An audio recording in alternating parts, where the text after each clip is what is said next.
Good evening, everybody. We are live here on our first Gen Z GOP town hall of the summer. I'm alongside VP of Operations, Caitlin Reynolds, who will be moderating our discussion tonight.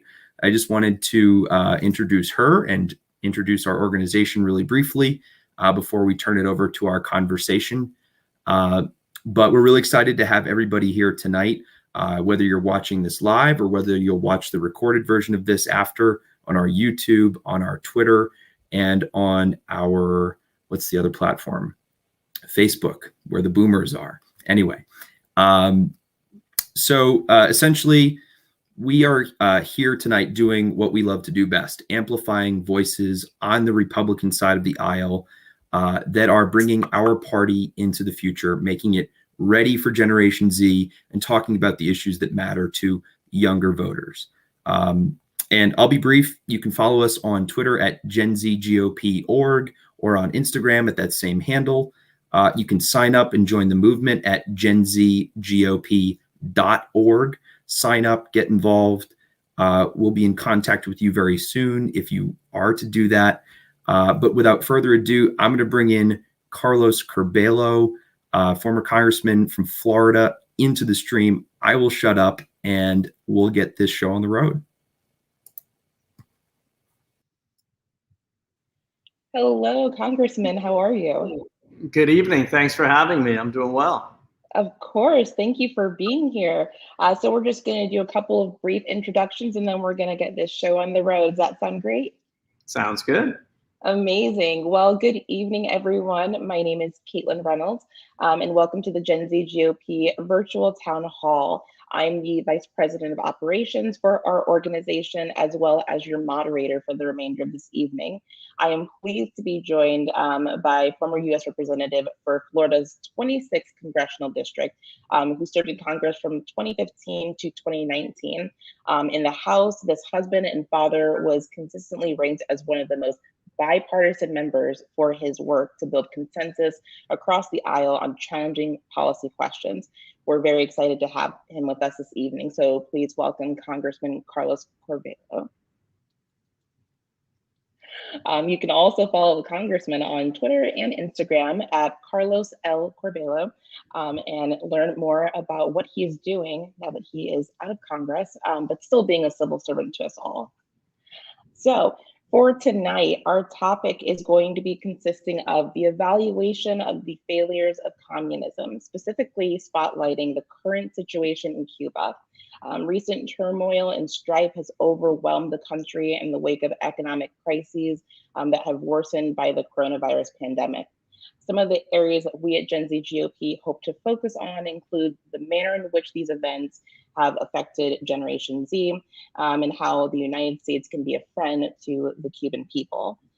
Just as a reminder, we were going to be inviting the audience to participate in a brief Q&A at the end of the event. So feel free to submit your questions either through StreamYard, Facebook, YouTube, Twitter, whatever is most convenient for you. Without further ado, let's get started. So the first question, Congressman, so we know a great deal about your life as a public servant, your appointment to the Miami-Dade Metropolitan Planning Organization in 2009, your election to the Miami-Dade County School Board in 2010, the various committees that you've worked on during your time in office. But what can you tell us about your life prior to all of this, specifically your upbringing as a Cuban American in an immigrant household? Well, first of all, thank you so much for this opportunity. I'm so happy to be able to share with you this evening to talk to Gen Z. When I was in Congress and still today, I would always say we're due for a political renaissance in this country, and young people are going to lead that renaissance, are going to take us to a better place. And I think it's pretty obvious that we all deserve a lot better than what we're getting from our politics these days. So thank you all for the work you're doing to mobilize this rising generation so that it can lead us out of the mess that we find ourselves in. A little bit about me. I was born in Miami. My parents fled Cuba in the 1960s. They were exiled in the United States, and That's different than immigrants, than your typical immigrant. They're certainly immigrants, but they were forced to leave their country. So they didn't come to the United States voluntarily. They came because really they were in a desperate situation.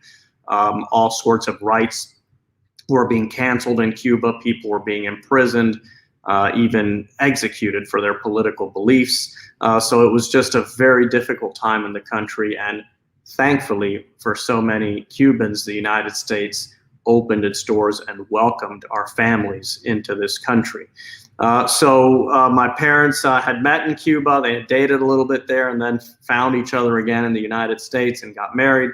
I was born in 1980. Some people say that I'm a very young Gen Xer. Other people say I'm a very old millennial. It doesn't matter to me. I like both generations. So happy to be a bridge. Definitely not a Gen Zer. I don't qualify for that.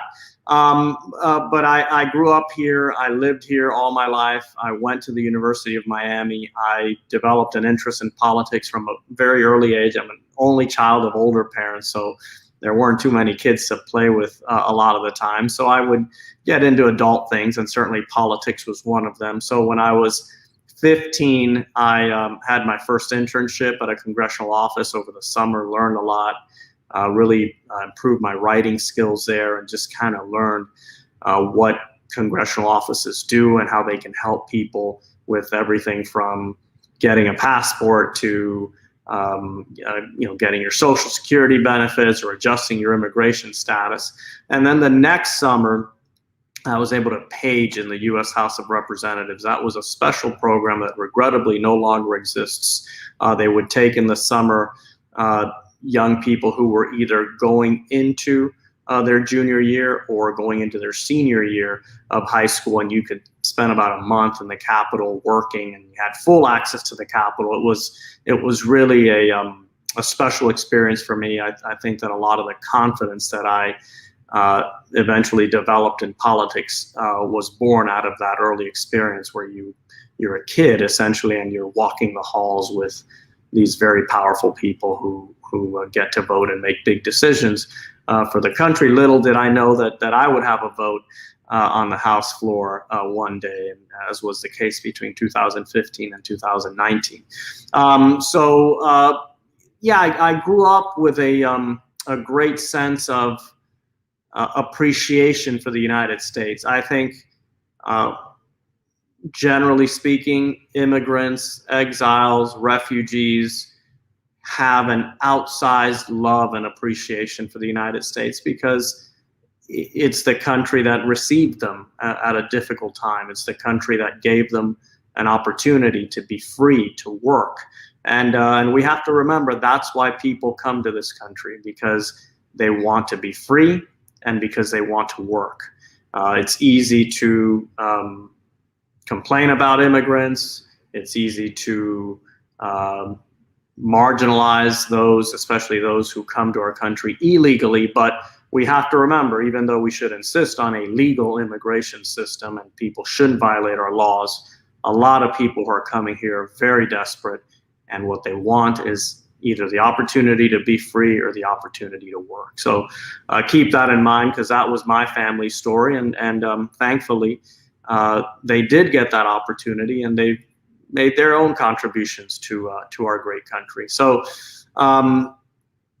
growing up, Cuba was always on our minds.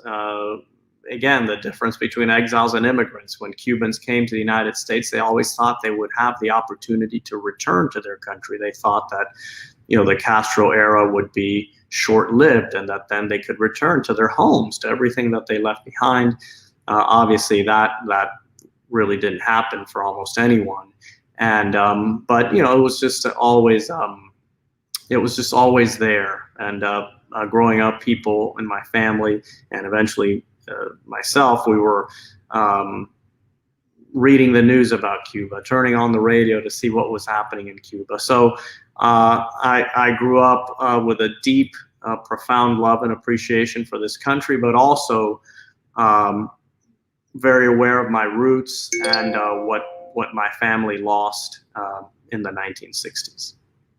Oh, of course, yes, and thank you for sharing that that incredible story of your family's plight to the United States. I will make a confession. I have a well, I will call it an immigrant background myself. My maternal grandmother also was exiled from Cuba around the same time. Came to Jamaica as a little girl, grew up there, and now my entire maternal side is now in the United States, living the American dream. And so I would echo your sentiments that being raised with this appreciation for the country you have, but also the longing for what was once home. Both of those sentiments really come together. And I feel like, in my opinion, definitely make the United States the diverse melting pot that it is. So I echo a lot of your sentiments. Now, I want to go back to something that you said earlier. Now, this distinction between immigrants and exiles, I also believe that's a very important distinction. And the idea that exiles are ones who are forced to leave their homes with the hope of one day returning. And it does sound like even upon being in the United States, your family was very involved in what was still going on in Cuba. So can you speak a little bit more about how the Cuban regime impacted your parents while they were there, this transition to the United States, yourself growing up, trying to stay informed about what's going on in Cuba, even though you yourself didn't really have the same connection that your parents did? Could you speak a little bit more to that? Yeah, so think about a lot of the things we take for granted in our country. For example, in our country, if you have children, you raise your children, and you really kind of decide how you raise them, and they're not there to serve the state or to follow the orders of the government. They're your children. So in Cuba, all of a sudden the government came in and said arbitrarily, this is not like a law that was passed by a duly elected legislature, arbitrarily saying, well, teenagers now have to go out to the countryside in the summers and cut sugar cane to support the revolution. So what a lot of Cuban families started doing, there's this famous operation called Operation Peter Pan, because the Catholic Church in the United States, working with the Catholic Church in Cuba, helped parents get their children out of the island. So people, here's something else we take for granted in our country. If we want to go on a trip somewhere, if we want to leave, fly out of the country, we just go buy a ticket. If we need a visa for wherever we're flying, we get that, and we go. Our country really doesn't have a say or doesn't care unless we're under indictment or something extraordinary like that. Well, in Cuba, the government said no one can leave anymore. Too many people have left, so that's it. No one else can leave the country. So what people started doing is they started, through this church program, putting their children on airplanes and sending them to the United States to foster camps and foster homes, because they didn't want their children to belong to the government. They wanted their children to be free. And even if they were going to be away from their parents, which is deeply traumatic for 8, 9, 10, 11-year-olds, which were a lot of the kids who participated in this program, those parents believed that that was better than turning their children over to the new dictatorial regime. So everything was taken away. You were allowed to remain in your house, but if you left the country, your house became property of the state. When you left the country, you were only able to take 3 changes of clothing. All your jewelry was not for you to take. It was for the revolution. Here, we start a business, we run a business. If we follow the law, we get to keep our business, and if our business is successful, it can last forever. It can even be passed on from generation to generation. In Cuba, the government literally intervened businesses. What does that mean? It just means that they showed up and said, this is no longer your business. This is the government's business. You can stay here and you can keep working here, but you work for us. So that's why a lot of people concluded that the only option was to leave, because they were just being persecuted in every way. And then, of course, anyone who actually dared, here's something else we take for granted, the First Amendment, right? We can even lie on television and say whatever we want, for the most part, without consequence.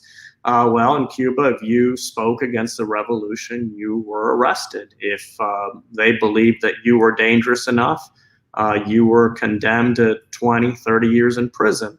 If they were really upset at you, you were executed, sometimes publicly. There were public executions in Cuba. My grandfather was charged with being a dangerous figure. That's what they got him for, being a dangerous figure. Talk about an arbitrary standard.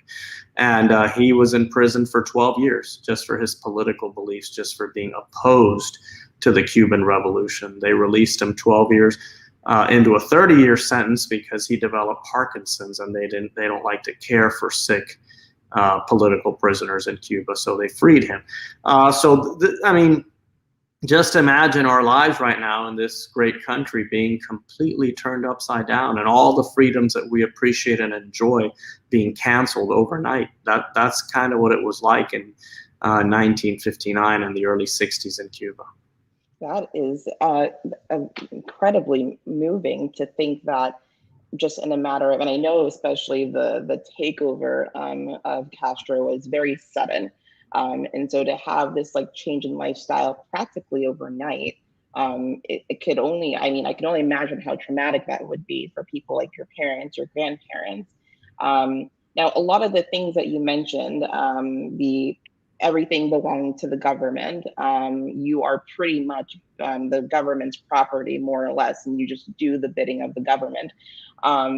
These all are common hallmarks that Americans today will use to categorize not only the Cuban government, but communist nations as a whole.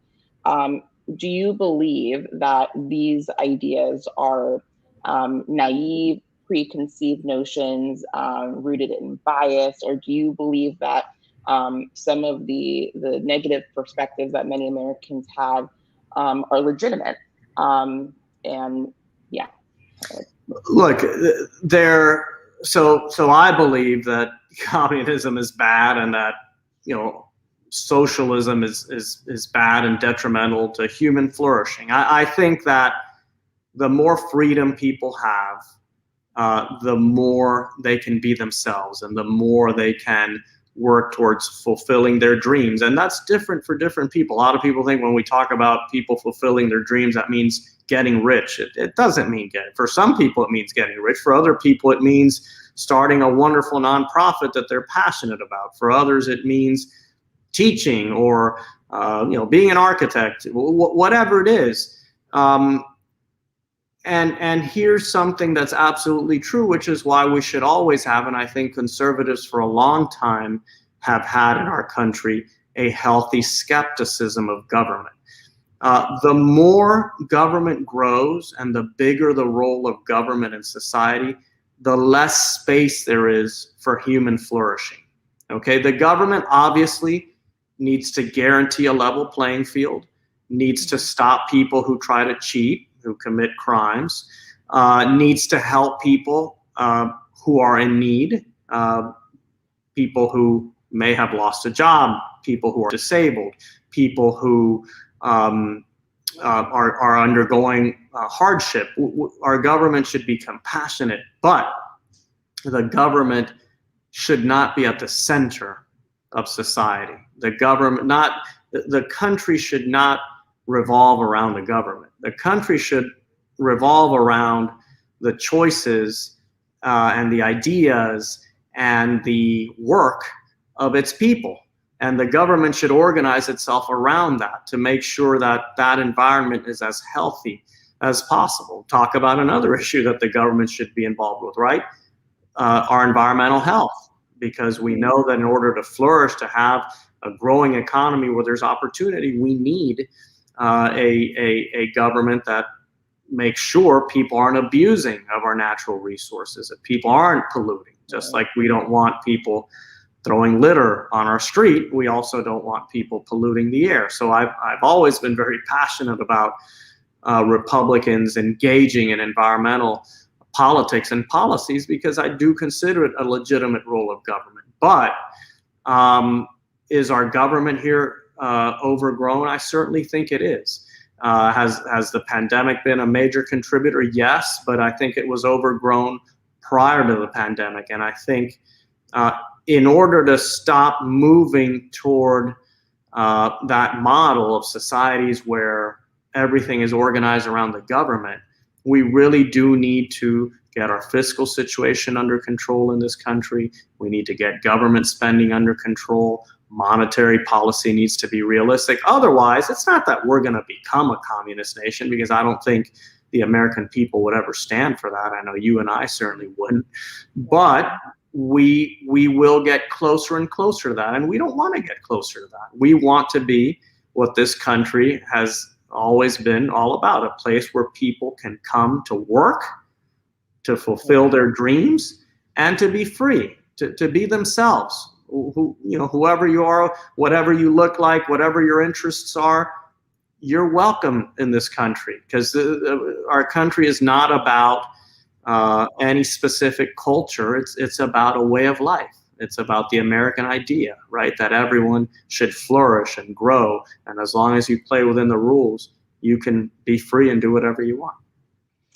I couldn't agree more. And so if I were to build upon that, what do you say, or what have you said to your constituents, such as the Bernie Sanders of the world, the AOCs of the world, who have publicly admitted to desiring to move our country closer to, or model our country after countries who are rooted in socialism and or communism? What do you say to those individuals, or what would you say to them now if you could? Well, what I would tell them is, we don't have to undergo that experiment. We can just look at the examples that are already out there. I mean, if someone touches the stove and their finger gets burned, I'm not going to touch it just to make sure that it's actually hot, right? I'm going to learn from the other person's experience, and I'm probably going to tell other people not to touch the stove too. Well, the same thing happens in terms of organizing societies. A lot of the rhetoric, and I'm not saying that they're dictators, or I'm not comparing them in every way to the Castros and the Chavezes and the Ortegas of the world, but a lot of the rhetoric that people on the far left of American politics use is very similar to the rhetoric that Fidel Castro used when he was taking over Cuba, that Hugo Chavez used when he was taking over Venezuela. They blamed everything on rich people. They said that taxes needed to rise in an extraordinary way, that we needed to have price controls, that the government was going to decide how much people could charge for things, essentially that we were going to cancel private markets. And that just doesn't work. Look at how those countries have ended up. Everyone in those countries wants to come to our country because their countries are disasters. They have failed people in every single way.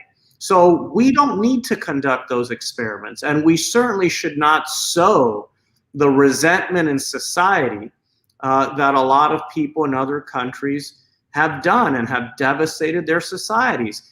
All this finger pointing, all this scapegoating. And by the way, some Republicans have done that in different ways. There are Republicans who have tried to blame immigrants for all that is wrong in our country, or that's wrong too. But since we're talking about communism and to a lesser degree socialism here tonight, it is people on the far left saying, well, if you don't have everything you want in this country, it's because because of the rich people, and we need to go after them and take as much from them as possible, and we're going to give it to you. That's just not a healthy way of organizing a society. It sows distrust, it sows hatred, and what starts to happen is that the nation starts disintegrating, and that is happening in our country because some people on the left have sown this resentment, and because some people on the far right have sown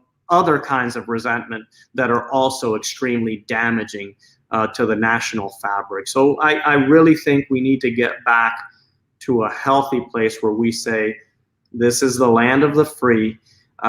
We're going to allow people to make choices. We're going to allow people to take risks. We're going to allow people to innovate, to come up with ideas, some which will fail, and that's okay, because life is about, success and failure and learning from our failures. We really need to get back to that place where and level with people and say, look, if we try to build a society where the government guarantees everything for everyone, we're all going to end up worse off. And if you don't believe us, just look at what's happened just a few miles to the south of the state of Florida.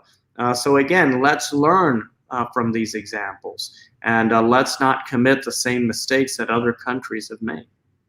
I agree. No, I completely agree. Hopefully that is a conversation that the left would be willing to participate in.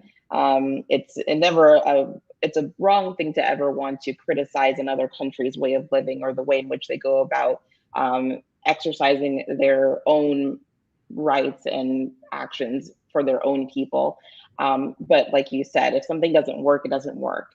If something isn't helping, it's not helping. We don't need to, as you so eloquently said, redo an experiment that someone has already done. So I completely agree with you there.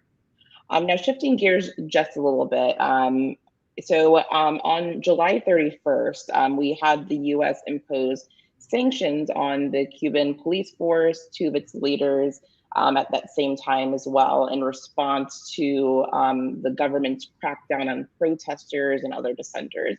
And President Joe Biden at the time promised Cuban American leaders that more actions were coming. So on that note, do you believe that the progressive narrative of the American embargo being the reason for Cuba's oppression, do you believe that's true? And if not true, is it harmful? So the Cuban regime will come up with any excuse for their failures. But you talk to any Cuban, even people who come from the island more recently, and they know the truth. They know that there's only one group of people responsible for the poverty, for the lack of freedom, for the lack of dignity that a lot of Cubans live with, and it is the authors of the Cuban Revolution and those who continue to carry it out today. Fidel Castro, Raul Castro, the puppet president now, Miguel Diaz-Canel, who's just a puppet of the Castro family. These are the men who have condemned the Cuban people to 62 years of depression, of sadness, of suffering, poverty, lack of medical attention, lack of medicines. Not for the tourists. The tourists can get whatever they want in Cuba, VIP treatment. The Cuban people aren't even allowed into tourist hotels. They're not allowed to visit the hotels that the Cuban government has built for tourists. How sad is that? So the only people to blame for what's happened in Cuba is the Cuban regime. And by the way, we can check if this is true or not. Venezuela is a country where, yes, we have sanctioned individuals for their crimes against humanity, for abusing of the Venezuelan people, but we actually don't have an embargo against Venezuela. There is not a comprehensive sanctions policy against Venezuela, and that country is a disaster. And there's great hunger in that country. They haven't been able to vaccinate their population to protect them from COVID-19. People are angry and protesting on the streets all the time. It's not the United States' fault.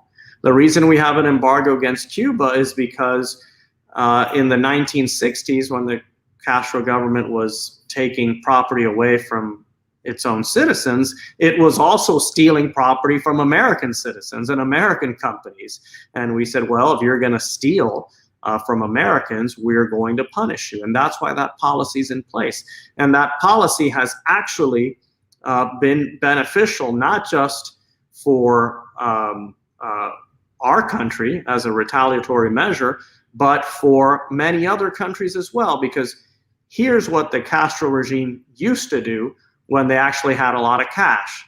The Soviet Union used to send Cuba money every year, a subsidy, basically to make up for their failing economy, because Cuba was allied, and a lot of people in our audience tonight are very young, so I want to go out of my way to explain all of this. Cuba was an ally of the Soviet Union and had nuclear weapons installed on the island and pointed at the United States. So the Soviet Union used to subsidize the Cuban government, give them money every year. When the Cubans had all that money, what did they do? They built up a strong military. They used that military to fight the United States in different theaters of war, Angola, as an example. They trained guerrilla forces throughout the Americas. The FARC in Colombia, that's the guerrilla there that has kidnapped and assassinated countless people over the decades. They were trained and funded by the Cuban government. Sendero Luminoso, another guerrilla group in Peru. I mean, these people wreaked havoc all over the Americas when they had money. So by sanctioning them, once the Soviet Union fell and was Cuba no longer received those subsidies, their military was crippled, and that ability they had to export their revolution and disrupt other countries was inhibited. Not completely, because they are the authors of all the death and destruction in Venezuela as well, and that was more recent. But our sanctions policy doesn't hurt the Cuban people, because when the Cuban government has money, which is what they would get from an open trade policy, they don't use it to help their people. They use it to build up their military, to become more powerful, to enrich themselves, and to export what they call export revolution, to disrupt other countries, to fund guerrilla movements. So no, the United States is not at fault for what's happening in Cuba. On the contrary, our policy is a policy of solidarity. We stand with the Cuban people and against their oppressors. And to this administration's credit, during this last, during the protests, President Biden did come out and say, no, this is not about the embargo or anything like that. This is about the failures of the Cuban regime. And by the way, not a single person who was heard chanting on the streets in Cuba was saying, end the embargo. They were saying, we want change in our country. Down with the communists. We want freedom. So take it from the Cuban people. Our policy is a policy of solidarity. It is not the cause of the problems in Cuba.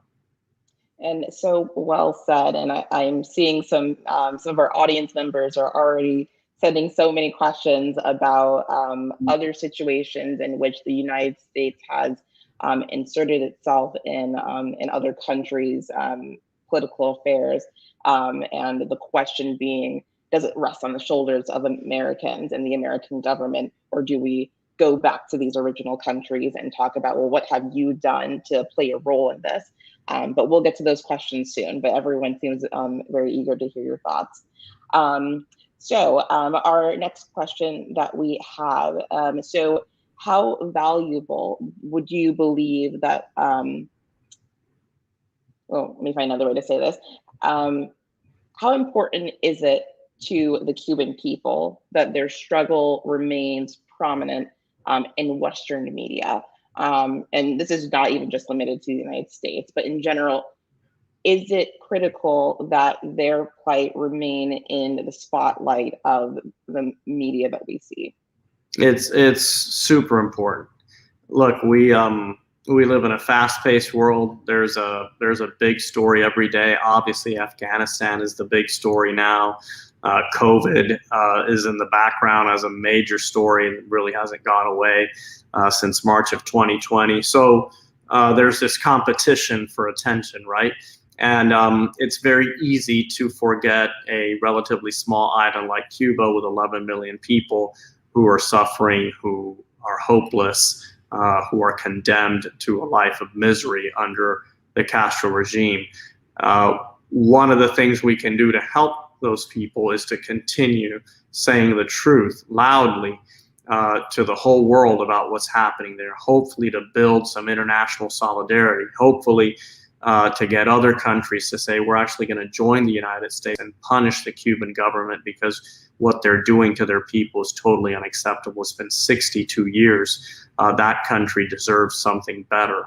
I think the best things the United States can do for the Cuban people is find a way to guarantee them internet access. That was a major factor in the protests that we saw about a month and a half ago. People were communicating with one another. They were organizing, something that had never before happened in Cuba. What did the Cuban government do?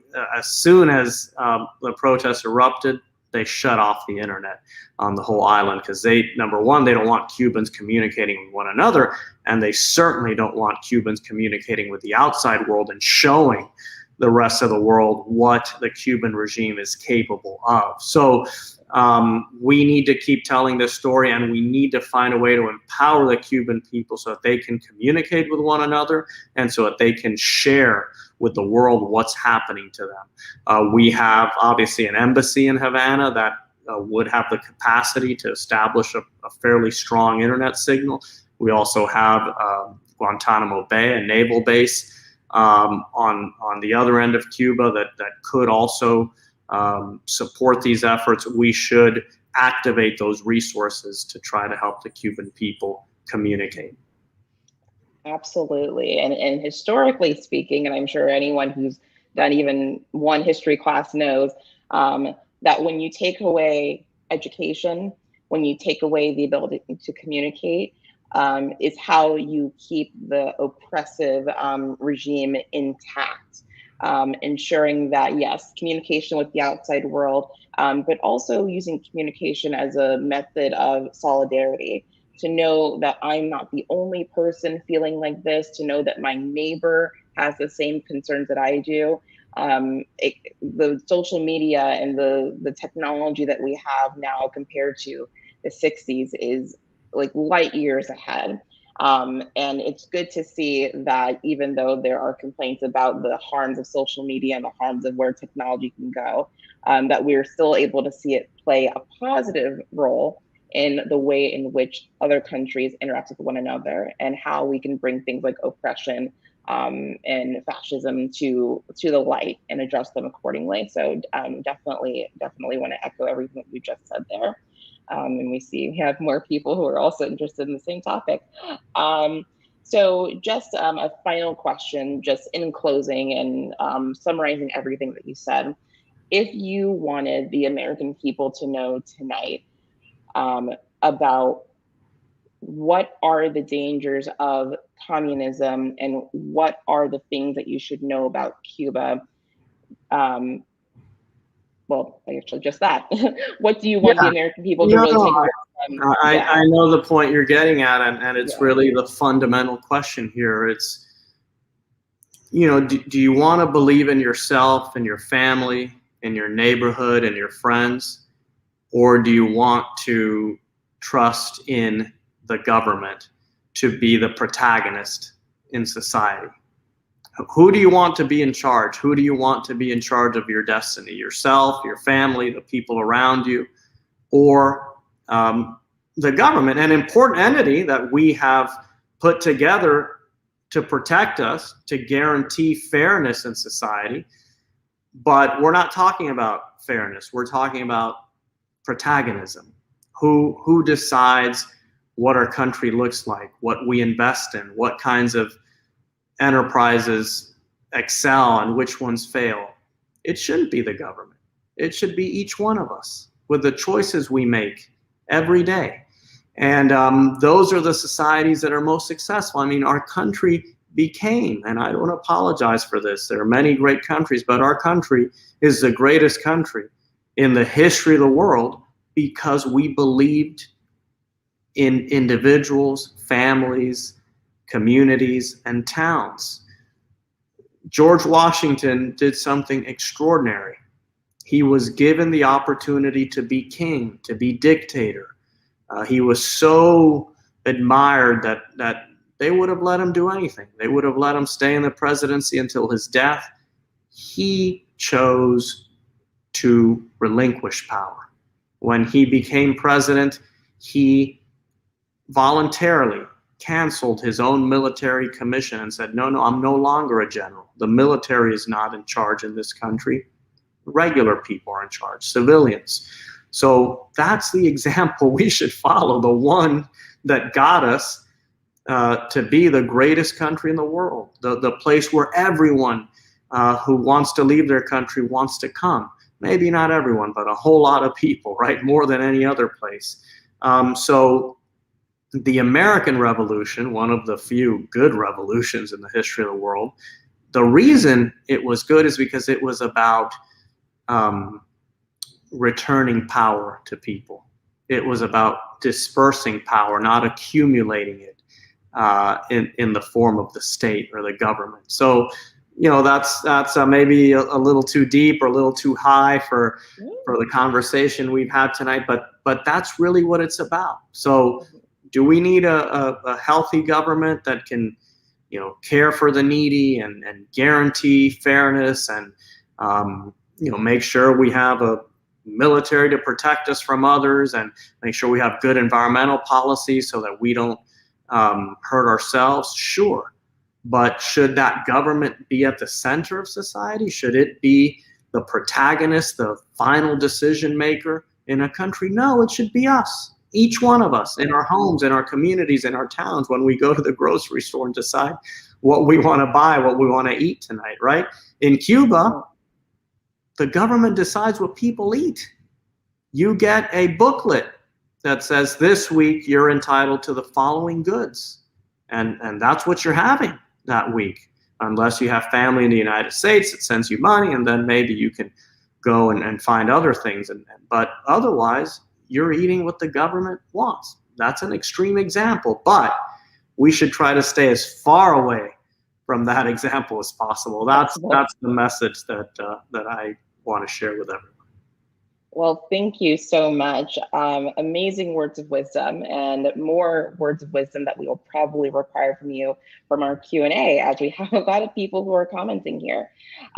So I'm going to summarize the few questions I'm getting about this particular topic, but the world is interested to know, what are your opinions about what is happening in Afghanistan, and more specifically, what role do you believe the US's lack of care, this person says, in our engagement in other parts of the world has on those same countries, the same way that we see in Cuba, we see in countries like Afghanistan? What are your thoughts for that?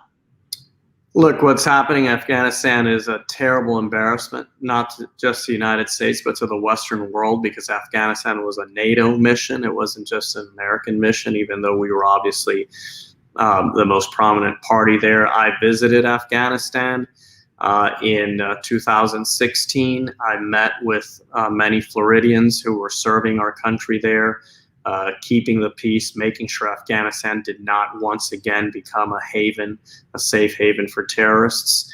And to basically see all of that work squandered in a matter of really hours is just personally devastating and tragic. And, you know, it has diminished our country. And look, there are two questions here. I guess the first question, which maybe the person who asked the question is referring to, should we have established a presence in Afghanistan, a footprint there? Maybe they believe we should have just retaliated against the Taliban, kept them in check, but never actually established a presence in the country. That's debatable. That's debatable, and I think, you know, you could have strong arguments on both sides. What I think is not debatable is that after investing $1 trillion, thousands of American lives, and just a lot of time and other resources, that we would just squander it all. and abandon it all, and essentially guarantee that Afghanistan is going to go back to being what it was pre 9/11, a safe haven for terrorists, where Al-Qaeda can operate freely. And the Taliban is nothing more than a criminal enterprise. They deal drugs. They take money from terrorists so that they can be allowed to roam the country freely and organize there. They sell weapons, illegally to other groups, other criminal enterprises throughout the world. So I think it's a major mistake. We had a very small troop presence in Afghanistan, 3,500 troops. We had not had a single casualty in over 18 months. Our troops in Afghanistan were not involved in active combat. As a matter of fact, something I remember distinctly from my time there is that the troops I met with and the generals I met with were complaining that they weren't allowed to fight. Literally, they were not allowed to fight. They were there to advise and support the Afghan army, but they were not allowed to engage the enemy. And they would say, it's frustrating. We see them on our radars. We want to attack them, but that's not our role here. They believe in defeating enemies, so they wanted to fight, but they weren't even allowed to do that. So I think that the cost of staying in the country, keeping a small footprint there, and keeping the country stable is far lower than the cost of this embarrassing departure with people rushing the airport, rushing planes. I mean, those images we will grabbing never onto the wheels as it's like the plane's practically taking off. Yeah, we will never forget those images. So this administration and the previous one certainly share the blame. It was the previous administration that decided to go to the table with the Taliban, a terrorist organization, which I think was a mistake. President Trump even suggested hosting them at Camp David, which is just unthinkable. Thankfully, that didn't happen. But certainly this administration carries the heavy burden of these embarrassing images and scenes, which, again, have just diminished our country greatly. It will take a lot of time and effort for our country to recover from this embarrassment on the world stage. Yes, no, I completely agree. And just to add like a small little note to that too, there is still a lot of debate now about whether the action should have been to remove the troops completely or let me rephrase that. There was a lot of debate about is it more appropriate to let the troops leave the way that they did or devise a more strategic exit plan so that the Taliban did not reclaim the country in the manner that it did in the time that they did. Do you lean one way or the other? Do you think we definitely had to leave, but it should have been executed better, or should we have stayed there even now?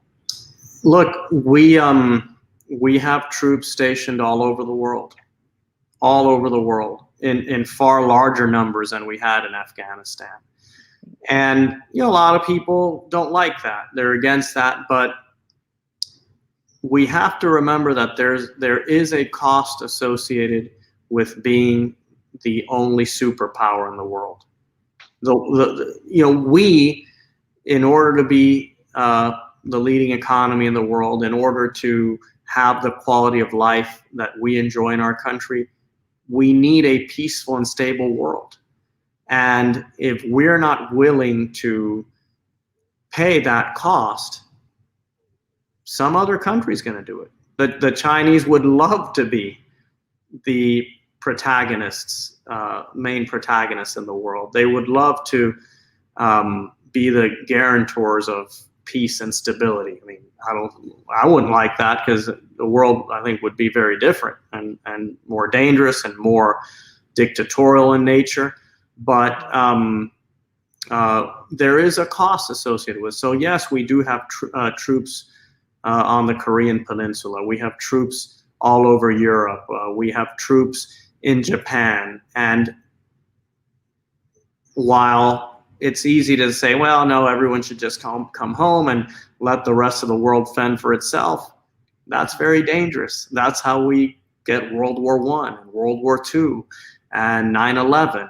And, you know, those things aren't good for anyone. People die, economies are wrecked. So we should be willing not to be the police force of the world. Okay, Right. that's not our reasonable. job. Yeah. But we should be willing to bear the costs of being the only superpower in the world, and we should be willing to bear the cost of being trusted by the rest of the world to make sure that we don't see, you know, atrocities and, you know, women getting raped and people being murdered arbitrarily. I mean, that kind of world is not good for us. If you ignore those kinds of problems and situations throughout the world, they will eventually show up on your doorstep. That's what 9/11 was. And I think that a limited troop presence in Afghanistan would have been a small cost compared to the cost of now dealing with an entire country that is going to once again be run by a criminal enterprise and is going to serve as a safe haven for people who hate us and want to destroy us. Right. I completely agree. And on that note, many prayers for the people who are suffering right now in Afghanistan, who continue to suffer around the world, but especially for Afghanistan at this time. Very thankful that our troops are home, of course. I'm very thankful that we've been able to get all of our embassy members, people who have been allies in the fight against the Taliban, Afghani intelligence, all of those people are now hopefully in transit to the United States for safe haven, and that's wonderful. But this is going to be a decision that's going to affect us for a bit more time to come. So our final question of the evening. So this is kind of going back to the advantages and disadvantages of technology, so to say. So this person asks, Generation Z is greatly invested in their social spheres via social media. How do we get topics like the Cubans' fight for freedom into spheres that wouldn't normally be posed to care or talk about these issues? Yeah, I think that's just you know, what we used to call blocking and tackling and doing a lot of grunt work. We have to go and introduce you know, this information about current events into our social circles, into our different clubs and organizations, and just alert people to the fact that just 90 miles away, life is very different than it is in the United States, and that there are people who are suffering, and that look, you know, Cuba's going to be free and change the day that the Cuban people do everything they need to do to liberate their country. Even as a Cuban American, I don't go out and advocate for the United States to intervene militarily in Cuba, because the United States really doesn't have a responsibility to do that. If the United States decides that it is in its national security interest to do that, that's different, and then it would make sense. But going back to our previous question, we can't expect the United States to go around the world and solve every single problem and liberate every single country and guarantee any kind of standard of living or anything else in any other country. That's just not realistic.